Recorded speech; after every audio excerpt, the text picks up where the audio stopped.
रामचंद्र महाराज की वेंकटेश्वर महाराज की आज की आनंद की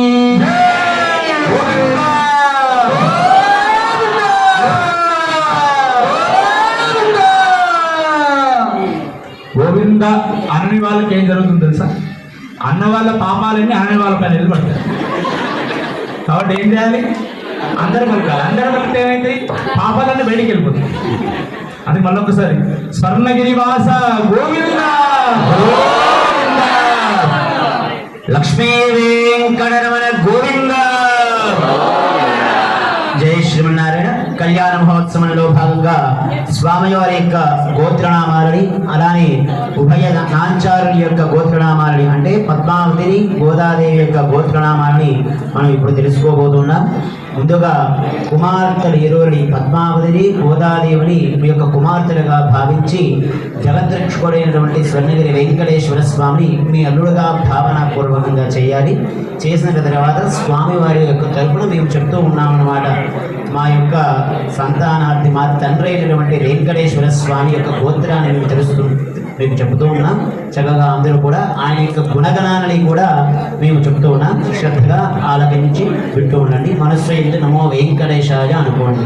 తే కన్యాదాదారం గత్వా భ్రవదే అనంత వేద శాఖాధ్యాయనే బ్రహ్మణే ఆదినారాయణాయ నిత్యజపనస్వభావలావణ్యమయామృతోదధరే అచ్యుతగోత్రోద్భవాయ అఖిలాండగోళ బ్రహ్మాండనాయకాయ స్వాధీతాయ సకల నిష్కలంక స్వరూపాయ సురాచిత పాద పద్మయుగలాయ అఖిలోన్నత పవిత్రాయ ఆర్తత్రాణ పదాజనాయ పరవ్యూహ విభవ అంతర్యామి అర్చావతార స్వరూపనే పరబ్రహ్మ శర్మణోనత్రే ప్రద్యుమ్న శర్మణ పౌత్రాయ వాసుదేవ శర్మణ పుత్రాయ అర్చావతారాయ శ్రీ స్వర్ణగిరి వెంకటేశ్వర స్వామినే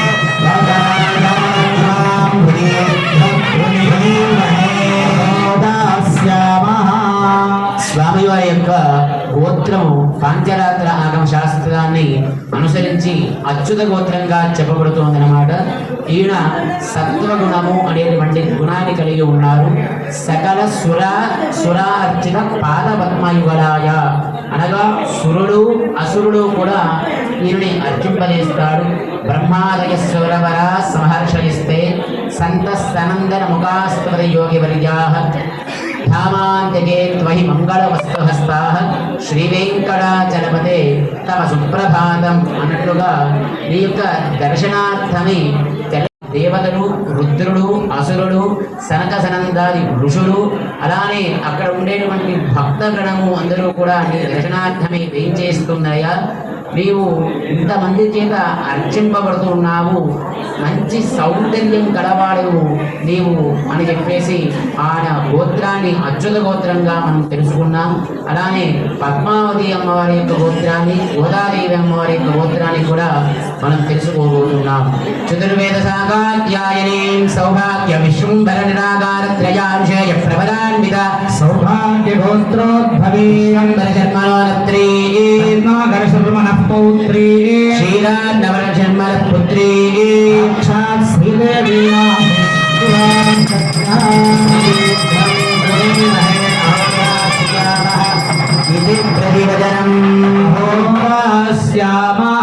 పద్మావతి అమ్మవారి యొక్క గోత్రం అనగా శ్రీదేవి అమ్మవారి యొక్క గోత్రం సౌభాగ్య గోత్రంగా మనకి చెప్పబడుతుందన్నమాట.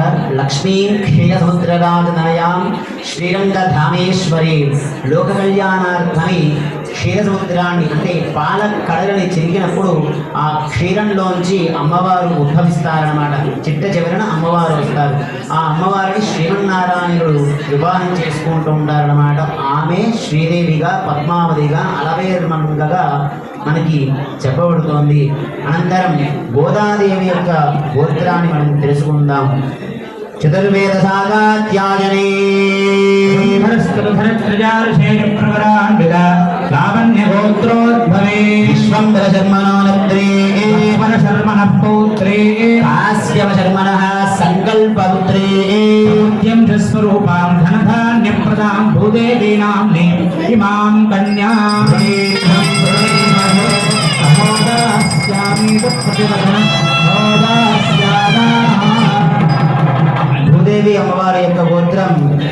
లావణ్య గోత్రంగా మనకి చెప్పబడుతుంది అన్నమాట. ఈ యొక్క భూదేవి అమ్మవారు ఎలా ఉద్భవించారు అంటే గనక కశ్యప ప్రజాపతి యొక్క సంకల్ప బలంచే ఈ యొక్క భూమండలం మొత్తం కూడా ఏర్పడింది అన్నమాట. ఆమె అమ్మవారు ఏమయ్యా మనకి ప్రసాదిస్తుంది అంటే గనక ధనధాన్య స్వరూపిణివి, అంటే భూమి నుంచే ధనము ధాన్యము రెండు కూడా భూమి వల్లనే వస్తాయి. ధాన్యాన్ని అమ్మితే ధనం వస్తుందన్నమాట. అలానే ఈ యొక్క 23 యొక్క గోత్రాన్ని కూడా తెలుసుకున్నాం. నమస్కారం చేసుకుని నమో వెంకటేశాయ అనేటువంటి నామాన్ని స్మరణం చేస్తూ ఉండండి. ఓం సామ్రాజ్యం భోజ్యం స్వరాజ్యం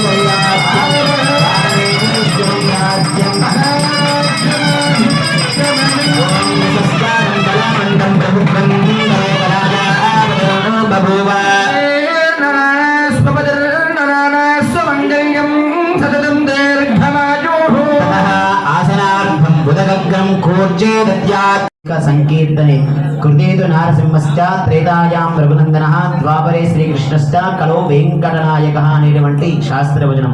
అటువంటి సంకీర్తన ఫలాన్ని మనందరూ కూడా చెప్పుకున్నాం. అటువంటి వెంకటేశ్వర స్వామి యొక్క దివ్య పాదపద్మకి చక్కగా గంగా నదిని ఆవాహన చేసేటువంటి తీర్థము చేత స్వామివారి యొక్క పాద ప్రక్షాళన జరుగుతుంది. మొట్టమొదటిగా ఎవరు స్వామి యొక్క కాళ్ళు కడిగింది అంటే కనుక బ్రహ్మదేవుడు త్రివిక్రమావతారంలో కడుగుతారనమాట. అంటే వామనుడు బలిచక్రవర్తి దగ్గరికి వచ్చినప్పుడు మొత్తం అడుగునంతా భూమిని ఆకాశాన్ని కొడి చేసిన తర్వాత ఆ సమయం త్రివిక్రమావతారంగా ఉంటుంది. ఆ సమయంలో బ్రహ్మదేవుడు కడుగుతారనమాట గంగాజలం చేత. అటువంటి గంగాజలాన్ని ఒక కలశంలోకి ఆవాహన చేసుకున్నాం.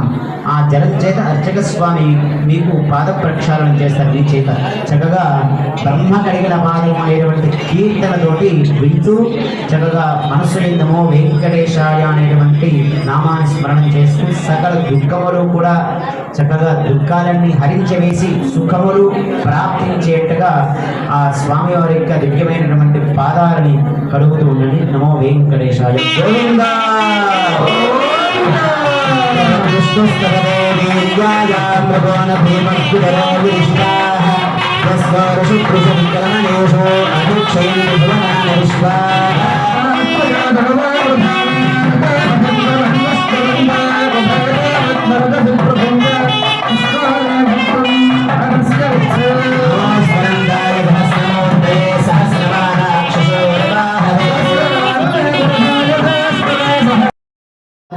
మయ 8 ఏళ్ళ ఉండేటువంటి బాలికని కన్యా అంటే పిలుస్తారనమాట. పూర్వం రోజుల్లో ఎలా ఉండేదంటే కనుక 8 ఏళ్ళప్పుడే వివాహం చేసేసేవారు. చేసి అతడు క్షత్రియుడైతే క్షత్రియుడు, లేదంటే విప్రుడైతే విష్ణుడైతే వ్యాపార నిపుణుడై పంపేవారు. ఏ వర్ణం వల్ల అయితే ఆ వర్ణంలో నిపుణుడై రమ్మని పంపించేవారు ఆ అబ్బాయిని. ఒకవేళ అతను నిష్ణాతుడై కనుక రాకపోతే కనుక అతన్ని 10 మందిలో ఒక సభని ఏర్పాటు చేసి అతని ఘోరంగా అవమానించి అతనికి ఇచ్చి కాపురాన్ని నిర్వర్తించుకోమనేవాడు అన్నమాట. ఇప్పుడు అలా చేస్తే 8 ఏళ్ళకి వివాహం చేస్తే మనం చక్కగా 4 ఊసలు లెక్క పెడుతూ ఉంటాం అన్నమాట. కాబట్టి ఇప్పుడు అలా చేయలేం. కాబట్టి కాలక్రమేణా అది మారుతూ వచ్చింది. కాబట్టి స్వర్ణగిరి వెంకటేశ్వర స్వామి యొక్క దివ్య దేవస్థానం తరపున మనందరం కూడా కళ్యాణం చేసుకుంటున్నాం. ఇరువురిని కూడా మన యొక్క కుమార్తెలుగా భావించాం. వేడి యొక్క సాక్షిభూతంగా మనం ఇచ్చి కన్యాదానం చేసామంటే గనక గంగా, గౌతమి, నర్మదా, యమున, సరస్వతి అనేటువంటి 31 నదులు ఉన్నాయి.